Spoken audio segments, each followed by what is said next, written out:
साठी प्रत्यक्षरित्या मतदान प्रक्रिया जी आहे ती पार पडत आहे. कसं पाहता या घरात? मी पहिल्यांदा तर आजचे उमेदवार आणि उद्याचे आमदार आदरणीय नंदूभाऊ महाजन यांचं ॲडव्हान्समध्ये मी मनापासून अभिनंदन करतो. याचं कारण असं आहे की पाचोरा भडगाव सोडा पण जळगाव जिल्ह्यात जवळपास 550 वोटिंग ही शिवसेना, भाजप, राष्ट्रवादी आणि RPIच्या महायुतीचं वोटिंग आहे. त्याच्यामुळे 550 पासून नंदू महाजन स्टार्ट होतील. कदाचित ते 550 पर्यंत थांबायची शक्यता आहे. त्याच्यामुळे मला वाटतं कदाचित जळगाव जिल्ह्यात नाही तर महाराष्ट्रात किंवा उत्तर महाराष्ट्रात सगळ्यात जास्त मताधिक्याने ते निवडून येतील याची मला खात्री आहे. आपण राज्यामध्ये पुन्हा एकदा ऑपरेशन टायगर सुरू झाल्याची चर्चा आहे, काय सांगणार? नाही, खरं म्हणजे याच्यासाठी उबाठाचे नेते किंवा प्रमुख आदरणीय उद्धवसाहेब ठाकरे, आदित्यजी ठाकरे आणि खास करून संजयजी राऊत साहेब यांनी आत्मपरीक्षण करणं गरजेचं आहे. जो रोज दिवसभर रोज जो काही वेळ सकाळी 10 वाजता महाराष्ट्रासाठी देतात तेवढा वेळ जर का स्वतःच्या पक्षासाठी दिला तर मला वाटतं ही जी काही परिस्थिती आज निर्माण झाली आहे की एका बाजूला राष्ट्रवादी अजित पवारांचा गट आहे, राष्ट्रवादी शरद पवार साहेबांचा गट आहे, काँग्रेस आहे, RPI आहे, इतर कुठल्याही पक्षाच्या खासदारांना कोणीच हात लावत नाही. पण शिवसेना उबाठाचेच खासदार किंवा आमदार हे आमचे मुख्य नेते आणि या राज्याचे उपमुख्यमंत्री एकनाथ शिंदे साहेबांकडे जाण्याचा त्यांचा कल का असतो याचं आत्मपरीक्षण मला वाटतं उद्धव साहेबांनी केलं पाहिजे. यांच्यावर ते नुसतंच खोके किंवा पैसे याचे आरोप करत बसण्यापेक्षा स्वतः आत्मपरीक्षण केलं पाहिजे असं माझं मत आहे. खरं म्हणजे काल संजय राऊत यांनी जेव्हा पत्रकार परिषद घेतली तर त्यांच्या तोंडी शिवराळ भाषा होता.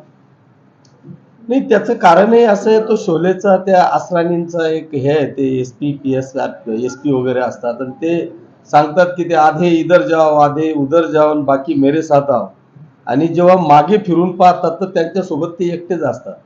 तशी परिस्थिती असरानी सारखी मला वाटतं संजय राऊत साहेबांची झाली आहे.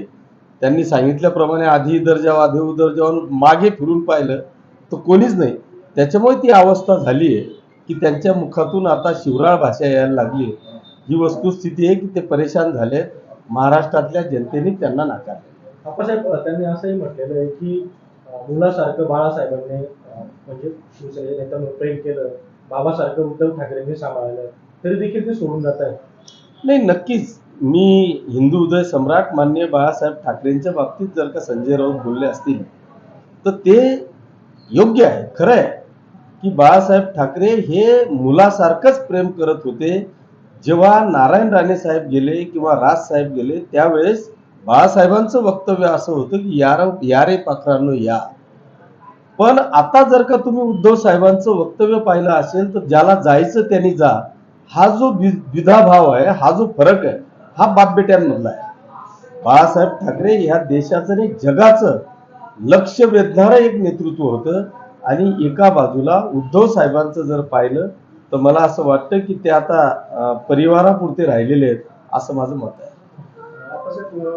संजय राऊत यांनी एक मोठा आरोप लावलेला आहे की या संपूर्ण प्रकरणामध्ये 50-50 कोटी रुपयाचं आश्वासन दिले गेलेले आणि 15 कोटी रुपये हातात दिले आणि मग खासदार जे विमानात.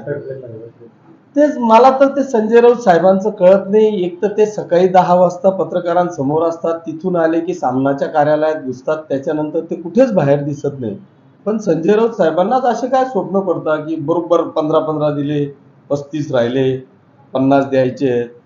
हे असं मला असं वाटतं की ते निराशेतून निघणारं ते वक्तव्य आहे. त्यांची अवस्था प्रचंड खराब झालेली आहे. त्याच्यामुळे हे असे वक्तव्य करत राहतात. मी तेच म्हटलो की आपण पहिल्यांदा आत्मपरीक्षण करा.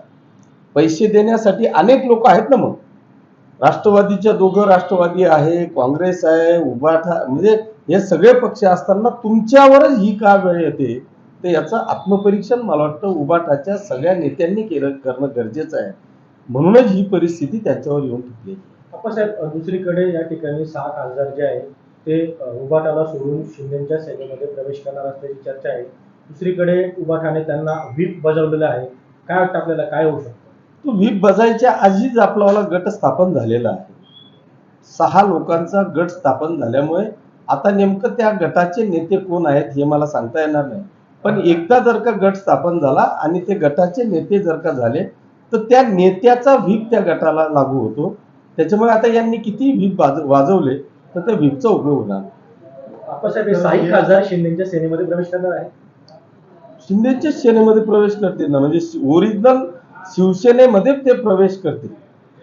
त्याच्यामुळे तो प्रश्नच येत नाही. वर्धापन दिनाच्या दिवशी हा पक्ष प्रवेश होणार आहे ही चर्चा आहे. हो, उद्याच शिवसेनेमध्ये त्यांचा प्रवेश आपल्याला संपूर्ण महाराष्ट्राला पाहायला मिळेल. ताकद वाढणार आहे शिंदेची, सर्वात जास्त खासदार शिंदेकडे असणार आहे आता. ताकद वाढणार नाही, वाढलेलीच आहे. शिवसेना महाराष्ट्रामध्ये इतक्या मजबूतीकरणाकडे जाते आहे. तुम्ही जर का पाहिलं तर एका बाजूला एकनाथ शिंदे साहेबांचे दौरे चालू आहेत. त्यांनी आता संपूर्ण महाराष्ट्रामध्ये प्रत्येक जिल्हानिहाय संपर्क प्रमुख नेमलेत. त्या संपर्क प्रमुखांचे दौरे चालू आहेत. त्याच पद्धतीने आता परवापासून महिला आघाडीची पूर्ण महाराष्ट्रामध्ये प्रत्येक जिल्हानिहाय महिलांचे मेळावे या ठिकाणी होणार आहेत.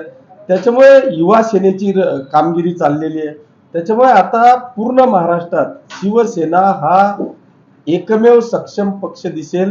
आमची सगळ्यांची तयारी अशा पद्धतीने चाललेली आहे की उद्याच्या होणाऱ्या 2029च्या इलेक्शन मध्ये आपल्याला या राज्याचे मुख्यमंत्री म्हणून एकनाथ शिंदे साहेब दिसतील, एवढी ताकद आम्ही निर्माण करतो. आपण खरं म्हणजे हे जे सगळे खासदार दिसत आहेत, आपली संख्या वाढणार आहे लोकसभेमध्ये, त्यामुळे एक कॅबिनेट आणि 2 राज्यमंत्रीपद मिळण्याची शक्यता जी आहे ती पण वर्तवली जाते. खूप आनंद होईल. मी या देशाचे पंतप्रधान आदरणीय मोदीजी असतील किंवा आदरणीय अमित शहा साहेब असतील यांचे मनापासून आभार मानेल की जेव्हा एखादा व्यक्ती, एकनाथ शिंदे साहेबांसारखा व्यक्ती देशासाठी जी आज आवश्यकता आहे त्या खासदारांसाठी जर का पिछाडल्यासारखं काम करत असतील, त्या ठिकाणी सगळी रीस घेऊन खासदारांना एकत्रित आणून भारतीय जनता पक्षाच्या म्हणजे एनडीएच्या सरकारकरता जर का खासदार देणार असतील तर त्यांच्या पाठीवर थाप म्हणून एक कॅबिनेट आणि 2 राज्यमंत्रीपद केंद्रातून दिले पाहिजे.